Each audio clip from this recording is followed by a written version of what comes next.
Big surprise, a Star Wars title, and it's a fat guy talking about it. However, I'm not going to be one of these whining, crying fat guys.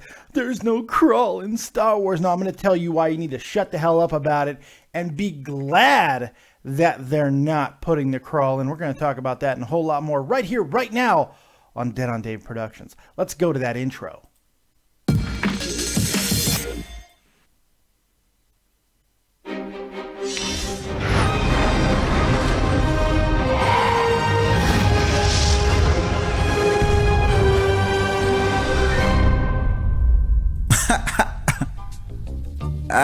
Real talk, the Metaphor Messiah, man. I got this one. Let's go. You ever seen the morning star? Mr. Metaphor Messiah, back to show you who we are. I represent a legacy, a pothead like the 70s, a different kind of mind. They say we only speak in melodies. Legend in the game, I think I found a solution. What's going on, everyone? Welcome back to the channel. It's your boy Dead on Dave, and we are here to talk to you about Star Wars. Those of you who've been with the channel for a long time know how much I love Star Wars. I'm a Star Wars fanatic. I love the franchise. I love the standalone. I love the video games. In fact, the PlayStation 4 that you guys helped me buy because of me eating these Carolina Reaper peppers is a Star Wars edition PS4. So, I mean, I am a Star Wars guy. I absolutely love it. But I've got to be honest with you. There is so much whining and crying going on over the announcement that there will be no crawl in the opening credits for Star Wars. Not even Star Wars Episode 8. No, that's still going to have the crawl, but Rogue One, a Star Wars story, will not have the opening crawl, and people are crying about it and freaking out and like the movie's going to be terrible because there's no crawl and all of this crazy nonsense. Look, I got to be honest. Part of the reason why I did this video is because a longtime friend of the channel and someone you guys might know, sounds like Mickey Mouse, Patrick Glynn, good friend, called me up and asked me my thoughts on it. And I found myself beating him to death with my Darth Vader bobblehead because I was just like, he wasn't even crying about it. But the fact that I got people writing me about this and it just drove me absolutely nuts. And then I went and I did a little bit of research and saw how many people were writing blogs and doing videos about all this Star Wars is doing us wrong. Well, look, one of the biggest problems that people had with Star Wars Episode 7 was its leaning on nostalgia. I'm not one of those people. I think Star Wars should lean on nostalgia. Wait for it. The saga should be leaning on nostalgia as well as telling new, interesting stories and all that. As long as it's a good movie, I don't care. As long as it entertains me and gives me my Star Wars needs, the saga that is, I don't care.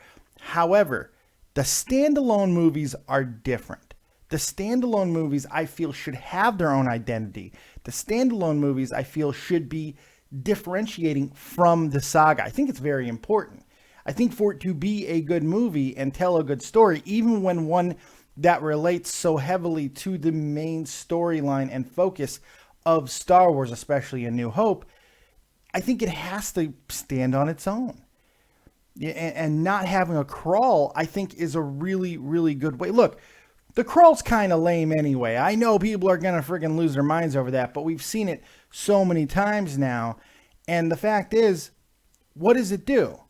It is a weak way of telling exposition and narrative so they don't have to say something lame like, well, as you know, all of the rebels will die this way. No, okay, you don't have to say it that way. This story is about that time period of how the Death Star plans got into the hands of the rebellion. All of the narrative that's going to be explaining the time period, how long it took for the Death Star to be built, all of that should be explained in this movie, and it should be done in a non-boring, non-throwaway fashion that honestly I think a crawl would be doing. I think a crawl going through all that would be robbing us of important storytelling details. So no, I'm not going to miss the crawl. And I'm going to take it a step farther. If you come out of this movie, going, well, I really missed the crawl. Well, guess what? The movie fucking sucked. Okay? If you are crying about the crawl at the end of this movie, it was an awful failure of a film. The last thing anybody should be talking about with Rogue One is the crawl. There are so many things. The return of Darth Vader, all of the new characters. We're going to have a goddamn ninja Jedi in this movie. My God, all of these things that we're going to see that are different from things that we've seen in the past, but while still harkening back and giving love to the original movie, the original series, the core canon and all of that stuff. That is what this movie should be about. That's what this should be going. Not relying on cheap tricks just to, cheap trick command. I'm sorry. Not relying on cheap tricks just to get you going. Oh, it's Star Wars. I remember it's Star Wars. We know it's Star Wars. It's Rogue One. Rogue One, one of the biggest points of A New Hope is the entire movie is based off of the actions of the rebels who got the Death Star plans. That's how everything, this is arguably the most important story told in the Star Wars universe because it changes everything. Luke doesn't blow up the Death Star without those plans. Doesn't happen. He doesn't meet R2 without those plans. He doesn't meet Leia. He doesn't get entranced by his sister's hologram and be like, oh, I have tingly bits, and then realize those tingly bits were wrong. None of that happens if Rogue One doesn't do what they do. Okay? Now, there are a lot of things that you guys can be reading out there to get yourself prepared so you know what's to come if you want to. There's so much canon. There's a standalone story, Rogue One the book. You can go read it. And I highly recommend you do. Look, there's a lot of ways that I could say this, but I got to be honest, there's one guy who said it better than me, and that's the aforementioned Patty Glynn. And he's got a message for all of you whiny criers out there. Here, listen to Patty. Now, I'm going to warn you, he does sound like Mickey Mouse, but because, you know, it's owned by Disney, it's actually kind of appropriate. Take it away, Patty. Oh, it'll definitely get the hit. I'm just saying, you know, big deal, pull up your big boy panties, and deal with it. You want, like I said, you want to know the understanding of why it took the Empire so long to build the Death Star. Read Rogue One Catalyst. That's all I gotta say. I don't care. Like I said, I just want to see Darth Vader murdering motherfuckers. Exactly.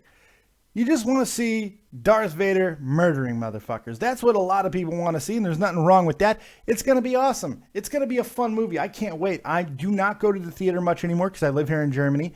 It's hard for me to find English movies and all of that stuff. But I know this will be in English, and I know where to go. And believe me, I will be going. The last time I went to the movies was a year ago when Episode 7 came out. And I will go for this as well. It's going to be amazing. I cannot wait to see it. It's going to be a lot of fun. But the one thing that never crossed my mind was, man, I can't wait to see that crawl. No, I was expecting not to see the crawl because this is not the saga. This is a standalone. The Han Solo, and I believe the third one might be Boba Fett. I'm not sure. Whatever they decide to do for that third movie or even the Han Solo movie, none of them should have crawls because they're not the saga. The crawl needs to be completely related and correlated with the saga. That is it. Stop your crying.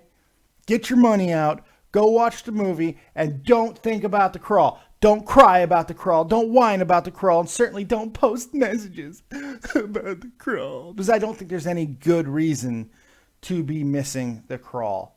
If you're that yearning for Star Wars nostalgia, go watch Episode 7. Go watch Episode 7 because that's what it's designed to do. It is a retelling of the first three movies. That's what Episode 7 is. Episode 7 isn't a shot-for-shot remake of A New Hope, like some people have said. I don't believe that. I see characteristics of all three movies. I feel it's a retelling and a combination of all three original movies. New Hope, Empire, and Jedi. I feel that's what Episode 7 truly was. I believe it, and I think there's enough evidence to make other people believe it. That's not what this is. This is telling a vital story. And it shouldn't be predicated to give you updates on the crawl. A weak-ass crawl on top of that. Anyway, that's all I got. Hope you guys enjoyed this. I look forward to all of your nerdy messages. I'm a nerd too, but anyone whining about the crawl, you're fucking super nerds. I don't give a shit. I'm doing this with a Darth Vader hat. I got BB-8 in the background. I got a couple of Star Wars Funko Pops back there. I'm a nerd. I know it, and I'm prototypical because I'm fat on top of it. But I was also in the Army, and I shot guns and stuff, you know? not lasers, because we don't have lasers. But I'm badass. Yeah. Not really. Anyway, thank you guys very much. I don't know where I was going with that. Thank you very much for joining me right here on Dead on Dave Productions. I can't wait to see you guys try to skewer me in the chat. I probably will not be reading it, but still, if you would like to get into a Star Wars big debate with me, go ahead and hit me up on Twitter at DeadOnDaveV. Also, if you like what I do here and how I talk about stuff, make sure you check me out for the rest of the things that I do, which is primarily wrestling, sports, and nerd culture. We do shows all throughout the week and stuff. And we got a lot of big things coming to the channel, man. A lot of big things, and I can't wait to share a lot of these with you. So be prepared and be ready. And go see Rogue One, A Star Wars Story. It's going to be fucking awesome. All right. Thank you guys very much for joining me. We'll see you next time. Let's go out of here on some more Real Talk, the Metaphor Messiah. That was the opening song. It was Morning Light. I think we should go back to it because it's awesome. Real Talk, take us out. We'll see you next time. Keep it copious, and as always, if you don't have talent, have talented friends like this guy. Real Talk, the Metaphor Messiah, man. I got this one. Let's go. You ever seen the morning star? Mr. Metaphor Messiah, back to show you who we are. I represent a legacy, a pothead like the 70s, a different kind of mind. They say we only speak in melodies. Legend in the game, I think I found a solution. Got a crazy kind of flow, I need a verbal institution. Monster on the mic, I feel like hip-hop then adopted me. You pussy niggas shook, you let them turn this to a mockery. I give a fuck about their recognition. I'm trying to spit the fucking truth, somebody get the message. These politics, they overstate the obvious, they shooting like